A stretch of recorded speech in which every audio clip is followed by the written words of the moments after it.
I'm Carol from Sunbury, Ohio. I'm a Republican, but I don't care who does the job as long as the job gets done. That's why I like Sherrod Brown. He stood up to both parties on China and worked with Republicans to fight fentanyl because Sherrod fights for Ohio. That's leadership. Paid for by friends of Sherrod Brown. By the time you're finished listening to this Pepsi Zero Sugar, you'll be 15 seconds closer to kickoff. Stock up now. Bengals game day is so close, you can almost taste it. Bengals watching. Better with Pepsi. There's no better feeling than a personal win, and the State Farm Personal Price Plan can help you do just that. Talk to a State Farm agent today to learn how you can bundle and save with the Personal Price Plan. Like a good neighbor, State Farm is there. Prices are based on rating plans that vary by state. Coverage options are selected by the customer. Availability, amount of discounts and savings, and eligibility vary by state. Thanks for choosing this free Anfield Index podcast. If you'd prefer to listen to this or any of our other shows without adverts, then now's the time to check out Anfield Index Pro. With AI Pro, you can supercharge your entire listening experience. You'll not only get all of our podcasts without the ads, but you'll have them far faster with our Quick Publish feature available exclusively for subscribers. AI Pro also puts you in the heart of our sound studio, with an option to listen to many of our shows live and interact with the podcasters in real time as the shows are recording. Upgrading couldn't be easier. AI Pro is available on all popular podcast platforms. Just head on over to AnfieldIndexPro.com and get started today. Hello and welcome to another edition of Molby on the Spot, your weekly chance, thanks to Anfield Index Pro, to hear the wit and wisdom of this guy here, Mr. Jan Molby. So let's welcome him back 2 years. Good evening, Jan. Yes, good evening, Trevor. Hope you're well. I'm not too bad, mate. As you know, it's been a weird couple of weeks, but we're getting through it, and nice to be back. This is my second show back in 2 nights after a long time off, so it's good to be back talking to our listeners again, and more to the point, talking to you again on this show.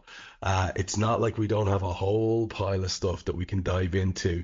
Let's start with what's most recent in people's memory, which is last night and the Champions League fixture that led to the Reds. I'm just having a look at the table here, sitting pretty, actually. Joint top for what it's worth, or second on goal difference, to Aston Villa of all people, Jan. Who would have thunk it? And ahead of Man City, of Inter Milan, of Leverkusen, of Arsenal, of Real Madrid, of Dortmund, of Barcelona. It's early days, my friend, but I'm gotta say that my takeaway, and the thing I said to both of my guests on Raw last night, was this is actually just, we've gone past the stage of it being fortunate or a fluke or a good run or something like this. There's something to this. It really feels like this guy has something about him and the team is responding to it, Jan. So let's start at the beginning, Trevor. Do you remember what I told you when we had the Champions League draw and you went, this is a tough draw? And I went, don't worry about it. We're better than all of them. Yeah. And that's generally still how I feel. I mean, okay, Real Madrid is different because I do believe it's City, Madrid, or Liverpool. And I said Leipzig is a good team. They're joint top of the Bundesliga, but we're better. Our next game is home against Leverkusen. Leverkusen's a good team, but we're better than Leverkusen. So I have very little doubt about how it's all going to pan out. We're obviously going to be sailing through to the in that top 8. And in terms of 11 wins from 12, it's hard. I mean, so last season, we spoke about who was going to win the title or whatever. I stood by them last season. I felt that City and Arsenal were the 2 best teams in the league, and that's how it turned out. That's also how I started this season. You know, you kind of go, how is it going to work? I said, well, there'll be a top 3, which would be City, Arsenal, and Liverpool. And I still feel that City and Arsenal might just be ahead of Liverpool. But looking at it now, and the way things are panning out, the way that we're playing, the way that we're doing things, it's kind of, I mean, we'll get to some of this game in later on in the show, isn't it? But that's a big and more already. for Arsenal for him to stay in it. So I don't know. I don't know what to say. I don't know what I don't quite know what to make of it, Trevor, because we've been so used to the Jurgen Klopp era and playing in a certain way and always chasing 3, 4, 5s, and whereas this is just totally different. Isn't it? The one thing I will say is that it appears that the players are really enjoying it. So we're doing this show on a Thursday. I was with Trent last Monday. I'm just listening to Trent talking about, and then you're not comparing or whatever, just talking about how he enjoys the training, how the training is totally different. I asked him about the intensity because we know how intense Klopp is, and he said, "Yeah, we'll probably train less, but more intense when we do train." So and whoever you think of Trent, but Trent is really keen on all these things. He loves all the coaching aspects of it, or the tactical side of the game, and so I thought that was really interesting, and it just reflects in the way that we play. One thing, well, no, we'll get to that in a minute. So yeah, that's how I. Where are we in terms of Manchester City and Arsenal? I still don't know. I still know that them 3 clubs are the 3 best teams in the Premier League, and how they finish, I don't know. I'm not sure at the moment. Yeah, and the 3 clubs that you mentioned in the Champions League, which is 2 of the above, City and Liverpool and Real, I think that is absolutely fair. And look, a glance at recent Champions League finals will tell you that. And I want to get right back to that thing about Trent, in case listeners are thinking I've lost the plot completely. But just to wrap up this Champions League chat, because we have 5 fixtures left. We now have 9 points on the board, and apparently, according to the models, the mathematical models that have been done, I'm not a great one for trusting them. They've been spectacularly wrong on so many things across the world generally lately. But just if we take it as this is a far more containable thing than some of the things we've heard mathematical models being used for, this is simply a group of football teams and the expected results. We have 5 games left. 15 points, Jan, is the expected amount that will get you into the sort of playoff stages. And then I think it goes up to 21 or something like that to be sure of being in the top 8. And again, it depends on how much store you place by these mathematical models. If we were to take your assessment that we're basically better than everybody bar Real and City, and even then on their day we can be the better team, that means we're looking at Leverkusen, Girona, PSV, and is it Lille? We have. That's so Leverkusen, Girona, Lille, and PSV. That's a very interesting quartet of games. Obviously, there are 12 points up for grabs there, which would leave us exactly where we'd want to be, and you could afford to not have a good result against Real. The only reason I'm taking it, including Leverkusen in a flippant way there, is because apparently things aren't going quite as well for them as they had been. They're having a few issues. Maybe they'll rally, but there does seem to be a little bit of disruption there to them, and they're not the team they were in terms of last minute winners and that type of drama and getting results over the line. Is it, do you think, a stretch, or is it something, just to extrapolate on the point you're making, that you're fully expecting that we can go and get those 12 points anyway, or at least 12 points out of the 15 remaining? I mean, from the 4 games you mentioned, we'll take 10 points, and that's without being cocky or overconfident. Yes, there is some good teams. Like you mentioned Leverkusen. I'm sure we discussed Leverkusen, and I said it's not. Leverkusen didn't do a Leicester, but he wasn't surprised. And you always feel that, can they maintain it? All of a sudden you're now playing 8 group games in the Champions League. You realise that your squad is not deep enough, enough to cope with that. Then you got the pressure on the Bundesliga, where you still got Bayern Munich, you got Leipzig doing well, you got Stuttgart doing well. And so, all of a sudden things aren't as easy as they look out to be. So we're going to take a minimum of 10 from those 4 games. Real Madrid could be whatever, isn't it? But why would that be the Champions League? So obviously last night, Leipzig, Liverpool. But our focus, Nations TV, was very much on Barcelona, Bayern Munich. That was our main game. And this is why I come back to who can win the Champions League, who are the better teams in the Champions League. Barcelona beat Bayern Munich 4-1. Take it from me, Trevor, none of them can win the Champions League. None of them will get anywhere near it. How easy they are to play against, how vulnerable they are. They play with a high line. There's nothing wrong with a high line, but you've got to be good at it, and neither of them were. So, again, it's two grand old clubs in European football, isn't it? But neither look ready to win it. I mean, they took a gamble by Munich. They took the manager from Burnley, and defensively, they play like Burnley, Bayern Munich. That's for sure. Wow. So it's not going so well for little Vinny there. We'll have to have a look at that later as we get deeper into this competition, because I think you and I were talking on one show about it's a bit of a viper's nest there, and it could start to get very sour for him very soon. In fact, he was kind of on the outside from the start. There were factions within that club. It's real hornet's nest. Yeah, and just a couple of talking points again before we get back to this Trev discussion I want to have with you from the game last night. And this isn't just to talk for the sake of talking or to be getting controversial quotes from you. I'm not looking to draw you out on something that's really, that was pretty obvious. But there were two painfully atrocious calls last night by that referee, and we all have to learn our trade, and some people, I guess, the occasion can get them, whatever. But it seems to be every game now, and we're talking about actually really, really established referees in the Premier League who are making awful cock-ups on a regular basis. This guy here, I guess, Swiss League, it's a big step up to be looking at a Liverpool game and under pressure in a German football stadium.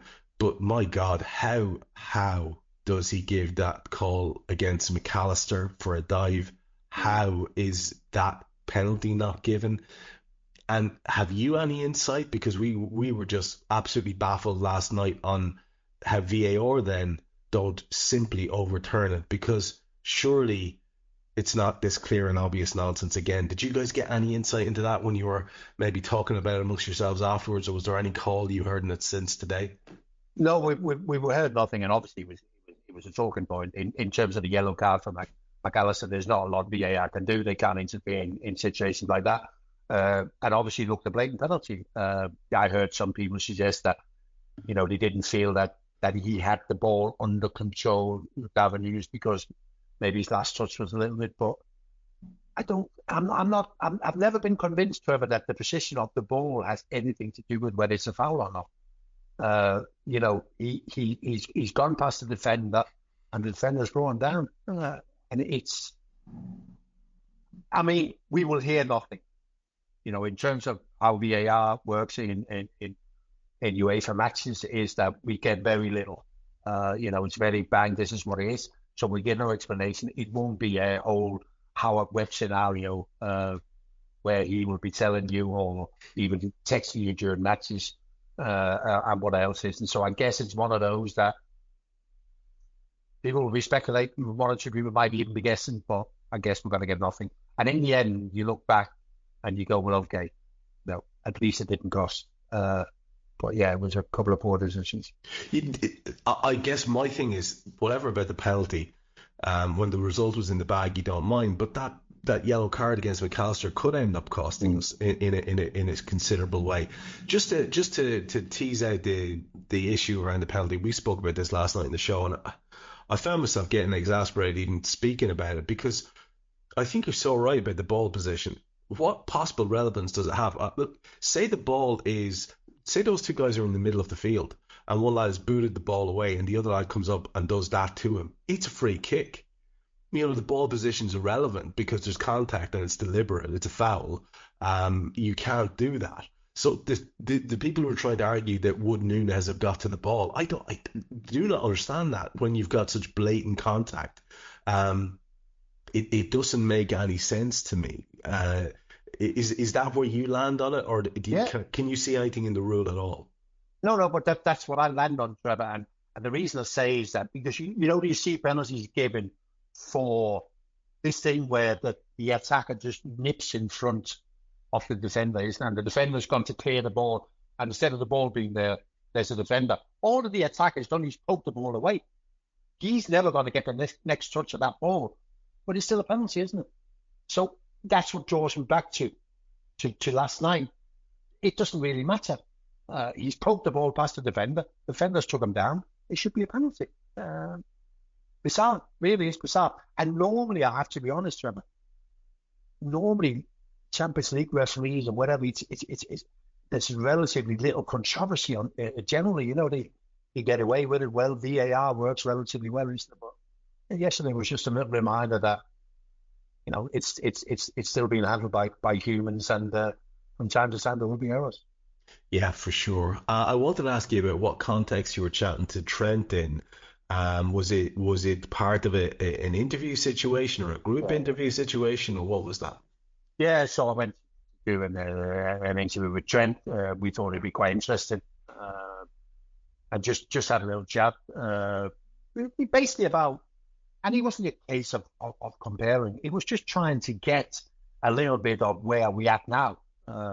In terms of, we were talking about heat maps. If you look at Trent 2 years ago, where he used to play his football on the pitch compared to where he plays it today, and little things and how he's got there. And he was even talking, he was very honest about, every now and again, he kind of thinks that because of the way Arne wants him to play is that he's taken a couple of assists away from his game, Trent is sometimes thinking, if I play that, there's an assist on, but that's not how we play anymore. But mainly he was talking about the coaching and the information that the players get. They get a lot more information probably what they used to do through Klopp. But I was the same as a manager. I gave the players relatively little information. We gave them the information on the training ground, whereas Arne is different.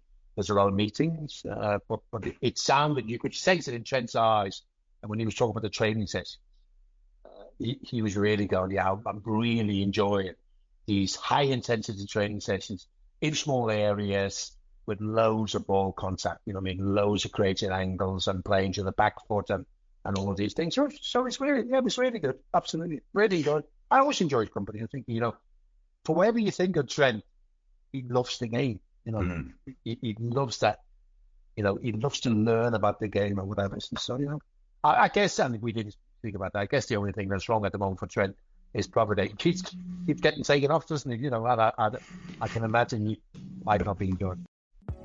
It feels like you can get your credit scores anywhere these days. Random websites, card statements, budgeting apps, heck, even your dog might bark out a few numbers.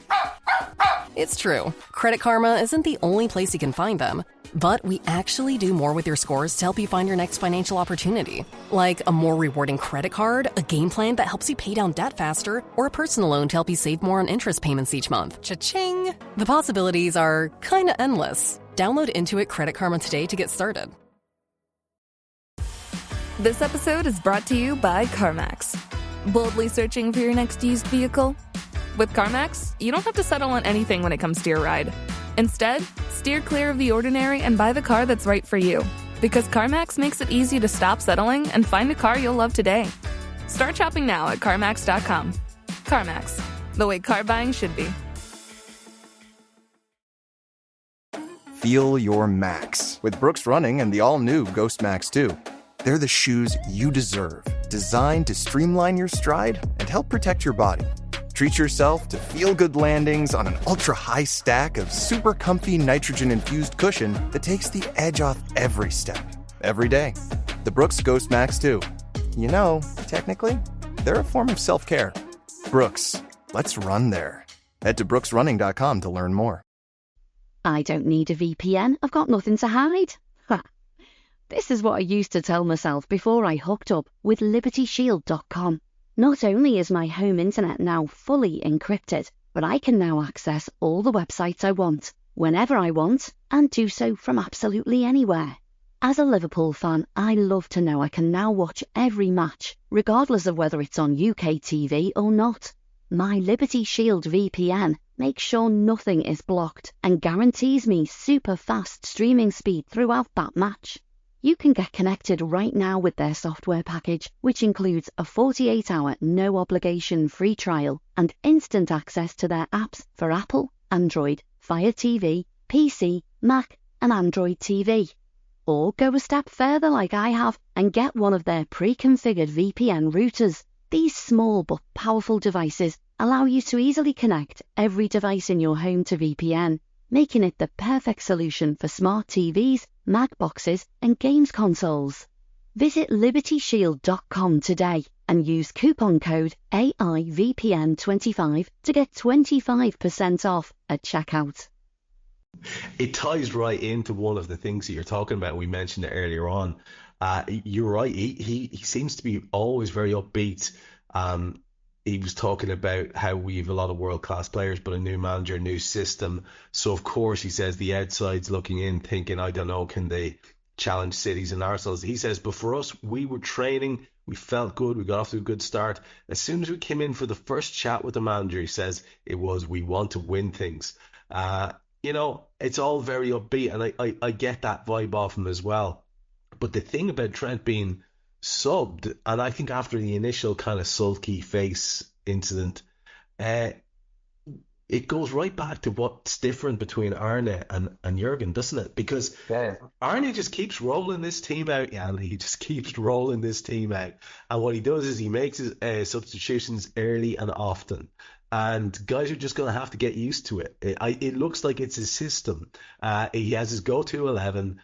And, with a few exceptions, or injury-dependent situations or whatever, it seems to be the team is going to be the team. And, people like Curtis Jones last night would probably feel, I think I probably earned a start. He didn't get it because, like Kloppo, Arne seems to have his go-to guys. And look, if it keeps lads fit and in a certain rhythm, Ibou Konate is the main one here, isn't he, Jan?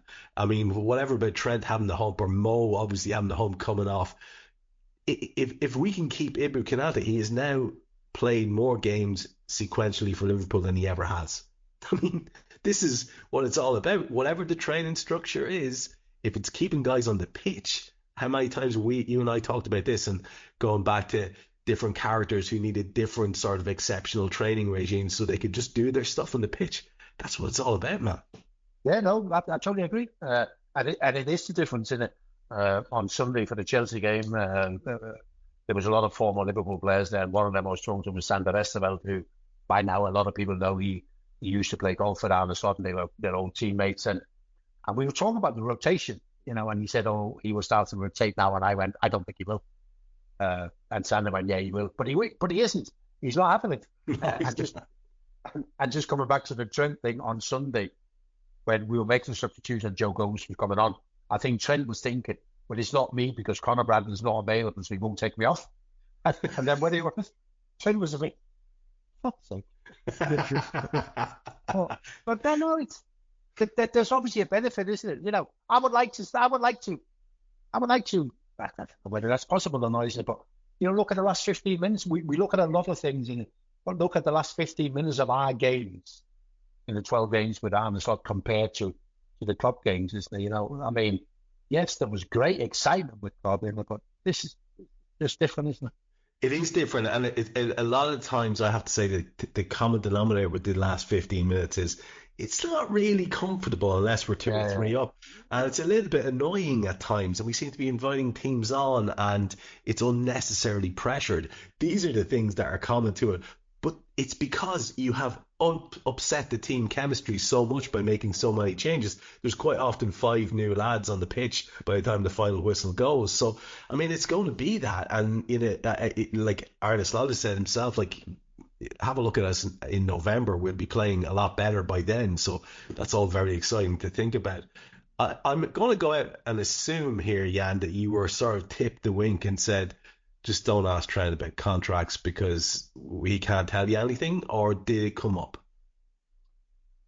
So obviously you have to send the questions in prior, but already prior to sending the questions, as we've been told, there is to be no talk about the future. Obviously, I fully understand that you can't just sit in front of 10 and go, so Trent, relevant to Liverpool next year. But I did think that we could maybe ask about the future and whether he could see himself as a Liverpool captain one day or whatever. But Well, it's not available, and that's fair enough. That's just the way it is, isn't it? So that question wasn't asked. Just coming back to the substitute, what you mentioned before in terms of Arne Slot. Arne Slot has not had to make a substitution, apart from probably the one at Ipswich at half-time, when Kwanzaa came off, where he desperately needed the subs to come on and do something. You know, it's been pretty smooth, hasn't it? And so, we're not putting 2 strikers on the last 15 minutes to go and win a game, you know. So it's non-dramatic, isn't it? So far, it's been very relaxed, very calm. There's no big, I need you to do all sorts of things. All he needs them to do is what they've been doing all week, what he talks about them all the time, isn't it? Stay in control, keep in control. Don't let the game run away from us. So it has been, on so many fronts, Trevor, been a dream star, hasn't it? Yeah, and I'm kind of, I'll be honest with you, man. I think it was just a accumulation, and you get exhausted by the constant emotional extremes. I'm kind of enjoying this low key, emotion free. The only emotion I'm feeling in games now is a little bit, like I say, tense and stressed that we'll hang on to our lead. Yeah, we can all live with that. On the contract thing, just to stretch it out a little bit, he does sound like a lad who's being very positive. Mo Salah is not really being quoted as saying anything. We heard a bit of news during the week that, and again, I don't know how reliable it is, the talks had started with Van Dijk. Several people had that story, and that, you know, there was quite a lot of information on out and available, actually, that it was 2 years at the same money that was currently, I think, on the table for him. And when he's been asked about it, he said the usual footballer thing that's wise to say, look, I don't know what the future holds. It's getting a bit annoying that we're no closer to a clear story on any of them, especially in the wake of a situation where we do have a couple of injuries now, and our only signing really is one of the lads who's unavailable. And there's already, man, if you can believe it, in the news today, there are already fellas making mischief, Italian journalists talking about how some Italian club might want to take Chiesa back on loan because it's not really working out at Liverpool. It's not working out at Liverpool because he hasn't gotten a chance to play. Slot has been a little bit cagey in the way he's spoken about Chiesa, saying, you know, it's been tough for him. He just can't get himself available. It's almost, I see how people could read it as him almost distancing himself a little bit from the situation. In terms of the contracts for the big three, have you heard any further rumours? Are you any closer to believing that one or other of them is going to get done, or what's your gut feeling on it? So in terms of the negotiations, I mean, at Anfield on Sunday for the Chelsea game, and I always ask, you know, we know who the journalists with the good connections are, and I asked them, and it was kind of, I asked them and I said, it's remarkable how quiet it is. There's no news. And they went, no, because there is no news. That's the reason at the moment there is no news. I know that Mo Salah early on in the season came out and said there'd been no contact. I don't think that's 100% right. I do believe that Liverpool have been in touch with his camp, and it's been the same with the other two. I do believe that some negotiations are going better than others. Trent, it's pretty quiet, isn't it? Because it's like the only story that's been pushed from two ends, isn't it? It's also been pushed from Madrid as well as Liverpool. Whereas with the other two, that's not the case. Yes, Saudi Arabia potentially for Mo, isn't it? But it's not one club pushing it, isn't it? So what we did on Sunday, Trevor, with our TV station, is that we sent our cameraman outside Anfield and said, listen, the 3 players out of contract, you can only keep 2. Who do you want to keep? And it was basically Virgil and Trent that the people wanted to keep. Wow, okay. They wanted to keep Trent, obviously, the local aspect and because of his age. And a lot of people just couldn't see a Liverpool team without Virgil. And the argument with Mo was that they felt that we'd already played a lot of games without Mo. when he's been away on international duties and whatever, and we've done okay. I mean, so on Sunday, the Cole Palmer show rolls into Anfield. The RB gets a kick. Mo scores an assist. It's going to take some fucking replacing him if he's not there, isn't it?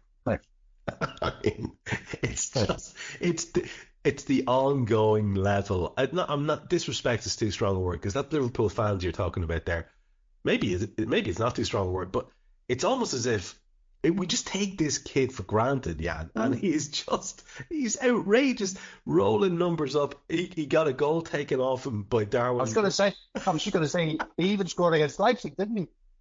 For even Darwin, though, look at that. It's just, by the way, I'm a massive fan of Darwin blowing it in from half a yard, because if he doesn't do it and it hits the post, everyone's going to cry about why Núñez isn't there. Thank Christ he wasn't offside is all I'm going to say. But at least it's another assist for Mo, which brings him really close to some other massive mark in the Champions League. And I'm leaning into my belief that he loves all these records and that we'll end up with the three of them. I have a good feeling. I don't know why I have a good feeling that we're going to end up with the three of them staying. I don't know why. I've got no rationale to base that on. All the noises that we're hearing are a little bit worrying, but anyway, we'll go with it.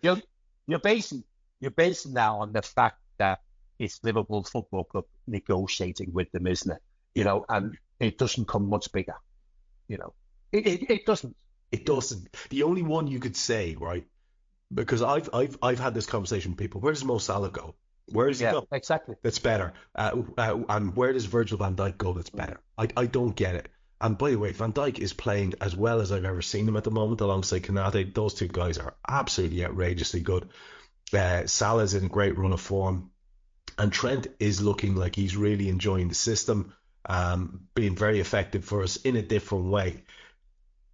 Trent, though, with the Real Madrid links, this is the one we do have to be honest in our conversations about it, Jan. There's nobody turning Real Madrid down, I think. When it means that you're likely to leave after your time there with a big European Cup or two, and the exposure of playing for what is by actually quite a distance the biggest club in the world at the moment, I don't think anyone can argue with the attractiveness of Real Madrid, and we can't delude ourselves about that. Even if we're winning the Champions League this year and win the league this year, it's still Real Madrid, and I feel like that's possibly the biggest thing there. What's your take on that? Yeah, and also, what about your teammates, Trevor? I mean, I know we've got great players at Liverpool, isn't it? But the bonds at Real Madrid is on a different level, aren't they? We've got great attacking players, isn't it? But we haven't got an Mbappe or Vinicius Junior, have we? We haven't got a Jude Bellingham, So that's another thing, isn't it? I mean, I've been fortunate enough to play with great players, but also fortunate enough to play with great players with great personalities. So again, that's a whole different thing again, isn't it? I'm talking about whether that's Johan Cruyff or Michael Laudrup or John Barnes or whatever, you know what I mean? So it's, so there's a lot of things to be said, isn't it? They've obviously got the boy Carvajal, who's injured. He's going to be out for the year, isn't it? But he is a bit of a Madrid legend, isn't it? I don't know how that would work out. But no, I fully understand. We benefited from that very thing ourselves, haven't we? When we gone head to head with somebody, and in the end, we're Liverpool and you're not. Yeah. And so yeah. Yeah, the draw is undeniable. It's just, you're so right about that idea of the teammates. I just think that's going to spin anyone's head. I mean, I don't know. This is probably a daft question, but have you ever sat and played FIFA on PlayStation, maybe with your young lad? I haven't, no. In fact, I have never ever played the game. But I haven't. But and sit and put all those big stars together. Is that what you're telling me? Exactly. You see, and then this is it feels like fiction, Jan. It feels like a makey uppy team. That you just go, I'm gonna make my own team and I'm gonna pull and drag all these guys, and it just I guess what I'm saying is I understand the allure. I do understand the allure. I don't think too many people would begrudge him that, but I think a lot of people would be really pissed off if he heads off and the club don't benefit in any way. So maybe with Eve's delay. So do you think they'd be prepared to sell him in January if they felt that he was going against them? I think they would. I don't think they'll get enough in January. I think if you look at Trent's what? Trent's a 100 million plus player. But maybe in order to ensure that, maybe they make some sort of arrangement with Real. I mean, that's weirder things have happened. Yeah, weirder things. You know what? Hey guys, it's Eddie Gibbs from Anfield Index here. I hope you're enjoying this podcast, and I'm sorry to call time on the show before it ends. In the current climate, it's tougher than ever before to offer podcasts for free. At Anfield Index, we produce over 75 free shows every month, which I'm confident is unparalleled in the LFC sphere. Whilst we'd love to offer everything for free, the production costs now make this impossible. That said, we don't want to follow the model of other channels and lock all of our content behind a paywall. So what we've decided to do is to continue offering every show for free, but cut that offering to 30 minutes on our longer shows. So to get all of our shows in full and enjoy the best of everything we have to offer, we really hope you'll consider supporting the channel and signing up at AnfieldIndexPro.com. For about the price of 1 cup of coffee, you'll get every podcast in full with 0 ads. You'll also get access to our LFC VIP community, where you can enjoy live podcasts, engage with our podcasters, and chat with other Reds in real time. So that website again, AnfieldIndexPro.com. Join today. This podcast is part of the Sports Social Podcast Network.